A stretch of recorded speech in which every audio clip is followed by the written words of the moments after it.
11ஆம் திருமுறையில் ஐயடிகள் காடவர்கோன் நாயனார் சேத்திர திருவெண்பான்னு ஒன்று பாடியிருக்கார். உயிரோடு இருக்கிற வரைக்கும் தான் நமக்கு எல்லாமே. இப்போ நம்ம இறந்துட்டோம், இதுக்காக நம்மளை பாராட்டின உலகம் நம்மளை என்ன பண்ணும் தெரியுமா? தொட்டு தடவி துடிப்பொன்றும் காணாதே பெட்ட பிணம் என்று பேரிட்டு கட்டி எடுங்களத்தா என்னா முன் ஏழை மடநெஞ்சே நெடுங்களத்தான் பாதம் நினை. திரு நெடுங்களத்து இறைவரை நினைப்பாயாக. எப்போ? நீ செத்து போறதுக்கு முன்னாடி அந்த திருநெடுங்களத்தானை நினைக்க முயற்சி செய் அப்படிங்கிற. மறையுடையாய் தோளுடையாய் வார்சடை மேல் வளரும் பிறையுடையாய் பின்யகனே என்றுன்னை பேசினல்லால் குறையுடையார் குற்றமோராய் கொள்கையினால் உயர்ந்த நிறையுடையார் இடர்களையாய் நெடுங்களம் மேயவனே.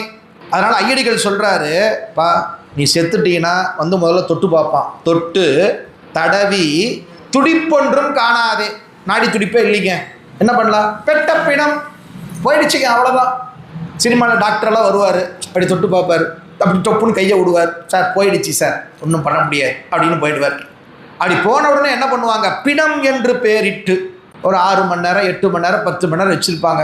அதுக்கப்புறம் நாறுது, கட்டி எடுங்கள், சீக்கிரம் எடியா, எவ்வளோ நேரையா அதில் உட்காந்துருக்கிறது அப்படின்னு சொல்லுவானாம்மா. கட்டி எடுங்கள் அத்தா என்ன முன்னம் மடநெஞ்சே நெடுங்களத்தான் பாதம் நினை அப்படிங்கிற.